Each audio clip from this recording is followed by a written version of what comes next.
Get your ghetto ass out of my hotel before I call the cops.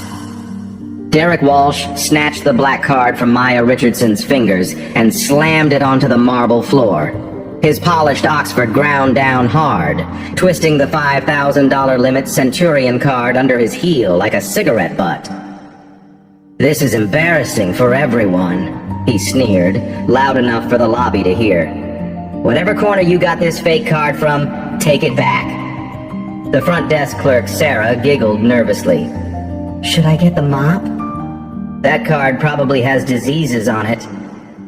Maya's canvas sneakers didn't move. Her faded jeans and white cotton shirt had apparently triggered every racist instinct these people possessed. 11:47 p.m. glowed on the lobby's digital clock. Tonight, they witnessed employees who had no idea they were destroying their own careers with each cruel word. Have you ever been called trash in a place where you owned everything? Maya bent down slowly, picking up her trampled card.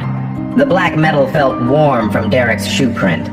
She straightened, sliding it into her worn leather messenger bag without a word. "I have a penthouse reservation," she said quietly, placing her phone on the marble counter. The confirmation email glowed on the screen. "Sterling Grand Hotel, Penthouse Suite 4501. Guest, Maya Richardson." Derek barely glanced at it.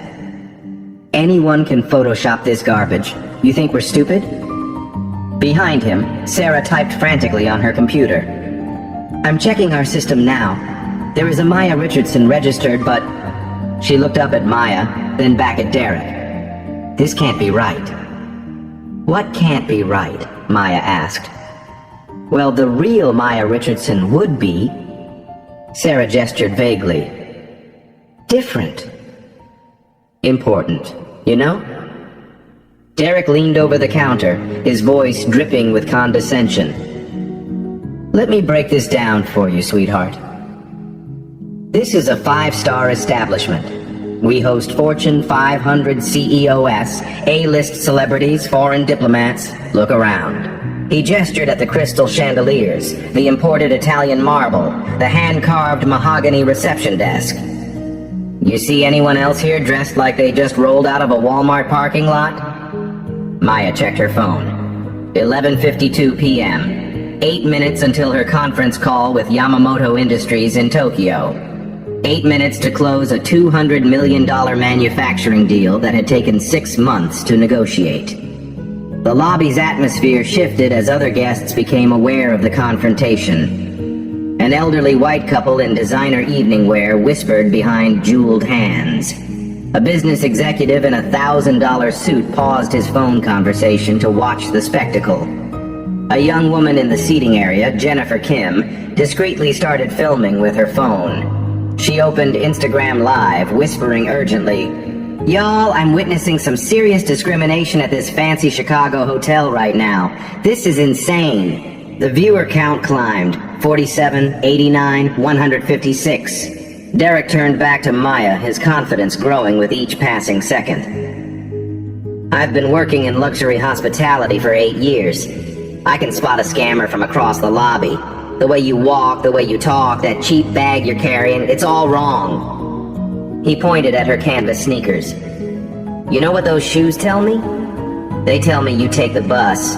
They tell me you shop at thrift stores. They tell me you've never seen the inside of a place like this except maybe cleaning it." Sarah giggled behind her hand. "Derek, you're terrible, but also not wrong." Maya opened her messenger bag slightly, revealing the corner of her first-class United boarding pass.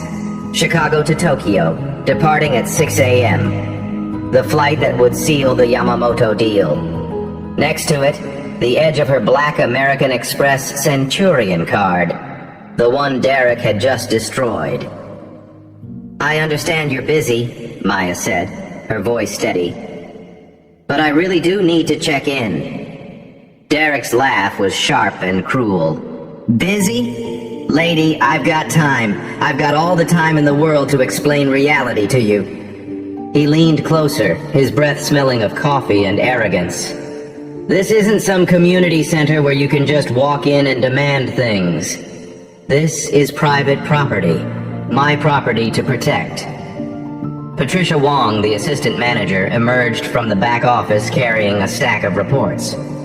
Derek immediately grabbed her arm, his voice loud enough to carry across the marble lobby. "Pat, we've got a situation here. Someone's trying to scam their way into the penthouse with fake documents and a sob story." Patricia's eyes swept over Maya from head to toe. The judgment was instant and complete. Her lip curled slightly as she took in the faded jeans, the simple white shirt, the worn messenger bag. "Ma'am, I'm going to need to see some real identification. And I mean government-issued photo ID that proves you can afford a $2,800 per night suite." The Instagram Live viewer count hit 312. Comments started flooding in. "This is 2025 and we are still dealing with this? Someone needs to check this hotel ASAP. At Sterling Hotels, your staff is racist F. Call the manager now. This woman deserves better." Maya pulled out her driver's license. Patricia examined it like she was a forensics expert, holding it up to the light, checking the hologram, even smelling it. "This could be fake too," Patricia announced loudly. "Identity theft is a serious crime. Derek, should we call the police now or wait for security?" Derek nodded sagely. "Good thinking. We can't be too careful these days. Some people will try anything for a free night in luxury." He pulled out his phone and started dialing. "Chicago PD. Yes, this is Derek Walsh, night manager at the Sterling Grand Hotel. We have a suspected fraud situation. The digital clock read 11:54 p.m. 6 minutes remaining." Maya watched Derek's performance, his theatrical concern for hotel security. She noticed how he kept glancing at the other guests, making sure his authority was on full display. This wasn't just discrimination. This was entertainment for him. Sarah leaned over to Patricia. "Should I cancel the penthouse reservation? Open it up for someone who actually belongs here?" "Absolutely," Patricia replied. "No point holding a room for someone who clearly can't afford it." Maya's phone buzzed. A text from her assistant. "Yamamoto Industries calling in 6 minutes. Conference room reserved. Are you ready?" She looked up at Derek and Patricia, both standing with their arms crossed like sentries guarding a castle. Behind them, Sarah was already typing, presumably canceling her reservation. In the seating area, Jennifer's live stream had exploded to over 800 viewers. The comments were a mix of outrage and support, but the damage was spreading beyond this lobby. "I'm ready," Maya whispered to herself, checking the time once more. 5 minutes and counting. 11:55 p.m. Derek snapped his fingers toward the lobby's corner. "Marcus! We need you up here." Security Chief Marcus Thompson emerged from behind a marble pillar, his 6-foot frame cutting an imposing figure in the Navy uniform. At 35, Marcus had seen enough hotel drama to fill a book, but something about this situation felt different. Wrong. "What's the problem, Derek?" Marcus asked, his eyes scanning Maya's face. There was something familiar about her, but he couldn't place it. "We've got someone trying to scam their way into the penthouse," Derek explained, his voice carrying across the lobby like a town crier. "Fake documents, fake cards, the whole 9 yards. She's been here 20 minutes, refusing to leave." Derek gestured dramatically at Maya. "Look at her, Marcus. Does she look like penthouse material to you? I mean, seriously, look." Marcus looked down at Maya. "Ma'am, I'm going to need you to come with me." "Officer Thompson," Maya said quietly, reading his name tag. "Before you do anything, I strongly suggest you check your employee handbook, section 14.3 specifically." Marcus paused, confused. "What are you talking about?" "Just check it. Please." Derek rolled his eyes. "She's trying to confuse you with legal mumbo-jumbo. Classic scammer tactic. They watch YouTube videos about tenant rights and think they know the law." Jennifer's live stream had exploded to 1,847 viewers. She held her phone steady, whispering urgently to her audience. This is getting crazy, y'all. They called security on this woman for literally nothing. The racism is so blatant I can't even... The comments were multiplying faster than she could read. Record everything. This hotel about to get dragged. Someone call the news stations. Sterling. Hotel racism needs to trend. Where are the civil rights lawyers when you need them? I'm never staying at Sterling hotels again. This is disgusting in 2025. Patricia grabbed Maya's phone from the counter. Let me take a closer look at this so-called reservation. She scrolled through the email, her frown deepening. This is sophisticated. Whoever made this fake really knew what they were doing. Look at these details, Patricia continued, holding up the phone. Professional email format, correct hotel letterhead, even the right confirmation number structure. But we know it's fake because... She gestured at Maya again. Because look at her. It's not fake, Maya said simply. Sure it's not, Patricia snorted. And I'm Oprah Winfrey. Derek, should we call the police now? This is clearly criminal fraud.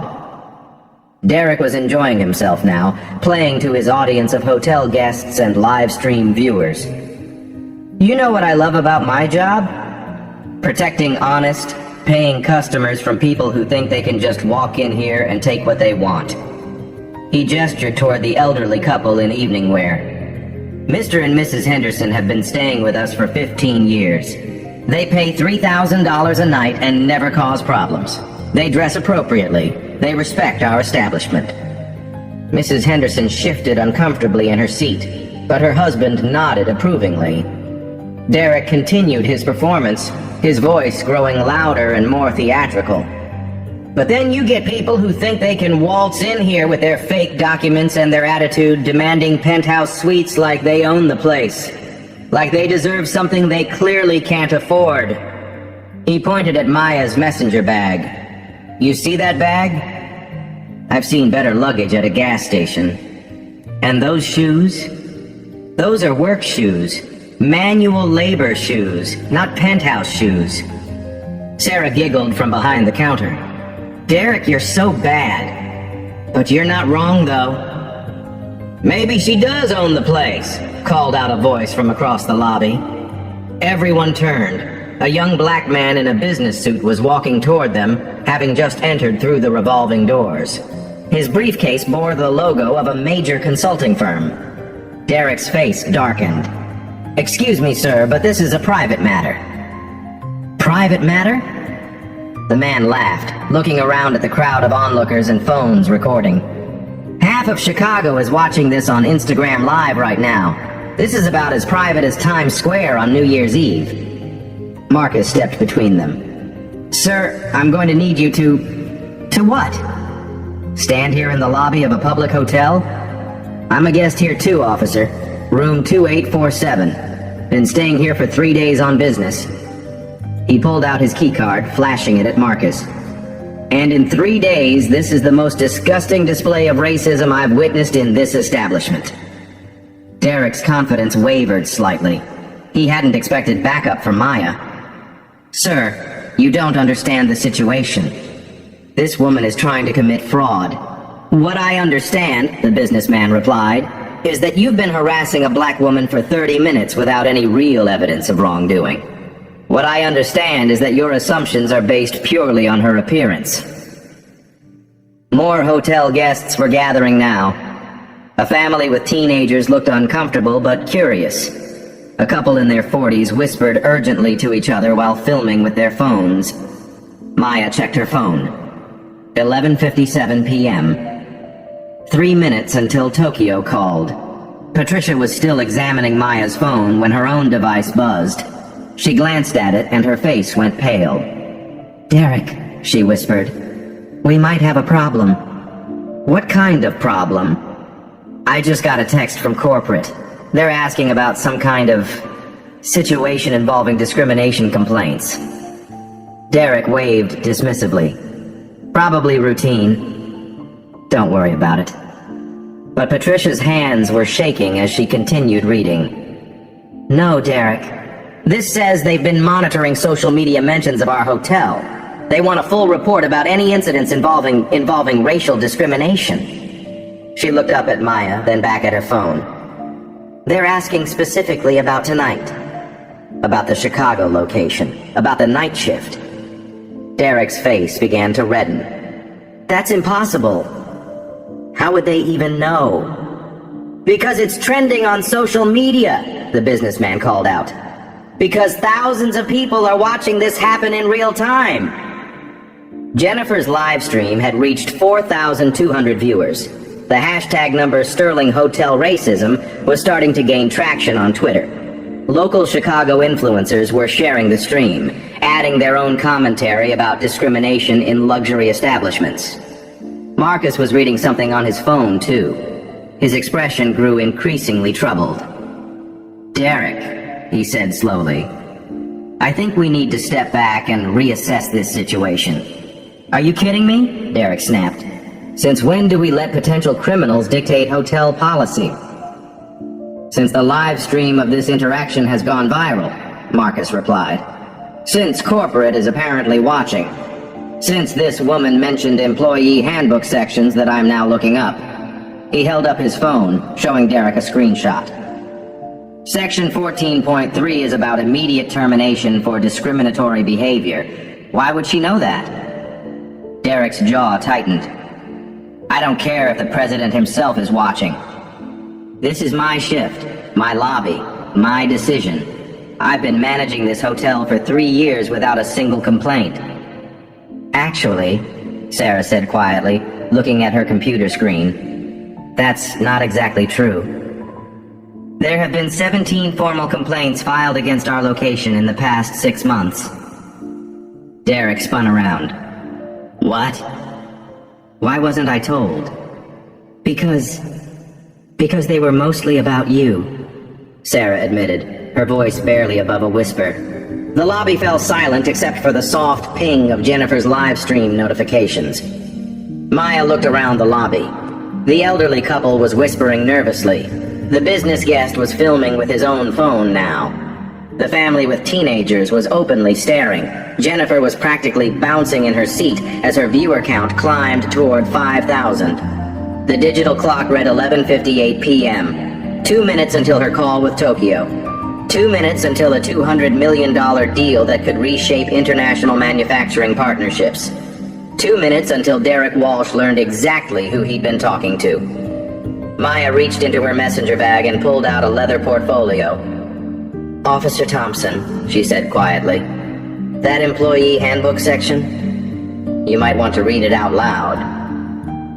Marcus pulled out his phone, scrolling to the employee handbook app.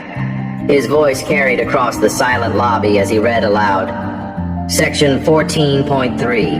Any employee engaging in discriminatory behavior based on race, gender, religion, or perceived economic status faces immediate termination without severance pay, plus personal legal liability for damages to company reputation. Derek's face went ashen. "Why are you reading that?" Maya opened her leather portfolio slowly, like a magician preparing her final trick. She placed a single sheet of paper on the marble counter. The Sterling Hotel Group letterhead gleamed under the crystal chandeliers. Derek squinted at the document. What is this?" "Your quarterly performance report," Maya said softly. "Revenue fell 23% this quarter. Guest satisfaction rating, 2.3 out of 5 stars. Staff turnover rate, 89% annually." She pointed to a specific line on the report. "Average nightly occupancy, 67%. Industry standard for luxury hotels, 85%. Your department is failing every measurable metric." Patricia leaned over Derek's shoulder, her face draining of color as she read. "How do you have this?" "These are confidential corporate documents." Maya reached into her portfolio again, retrieving her business card. She placed it next to the report. The black lettering was simple, elegant. Maya Richardson, Chief Executive Officer, Richardson Ventures. Derek stared at the card like it was written in hieroglyphics. "I don't understand." "Let me help you understand," Maya said, pulling out her iPad.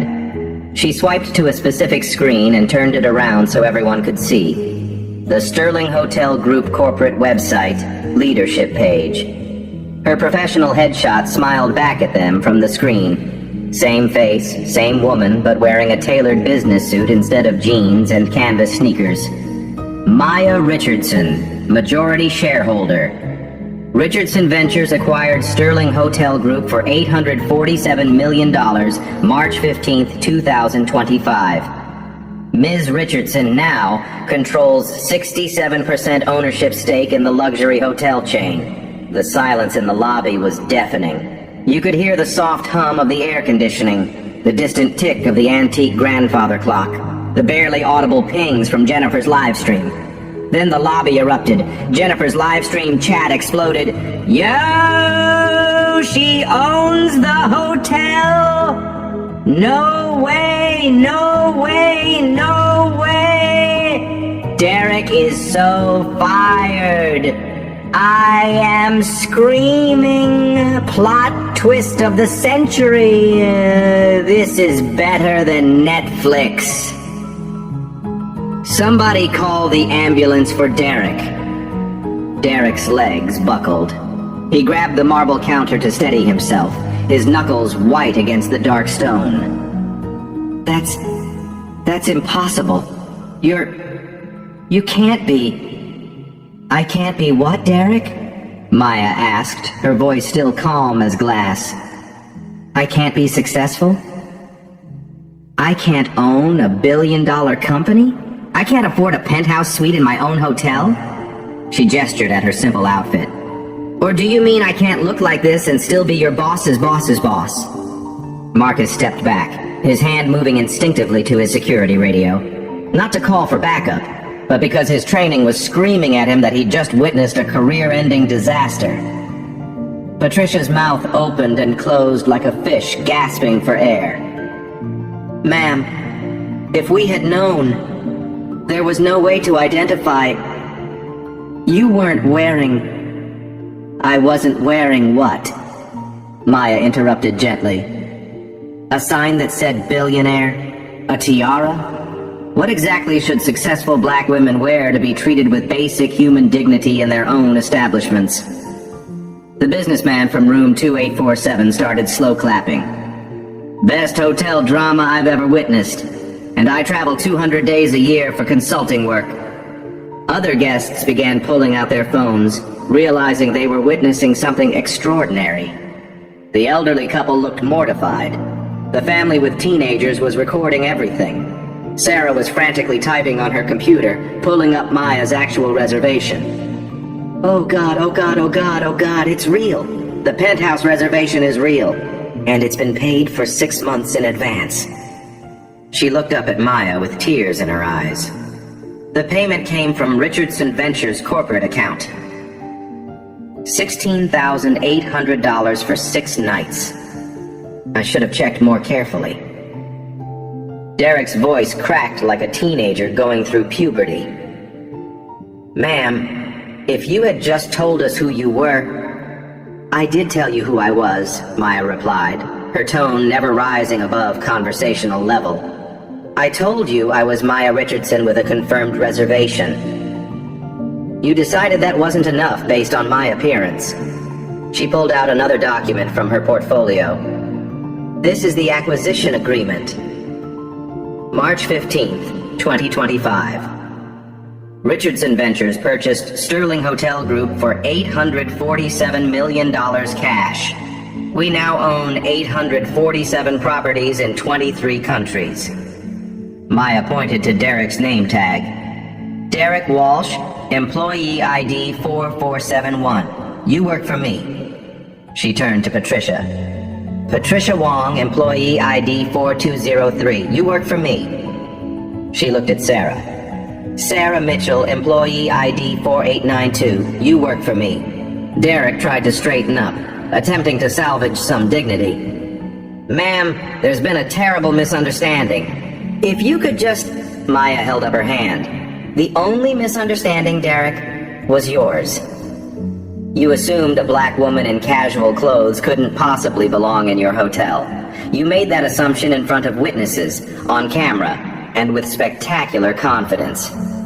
She checked her phone.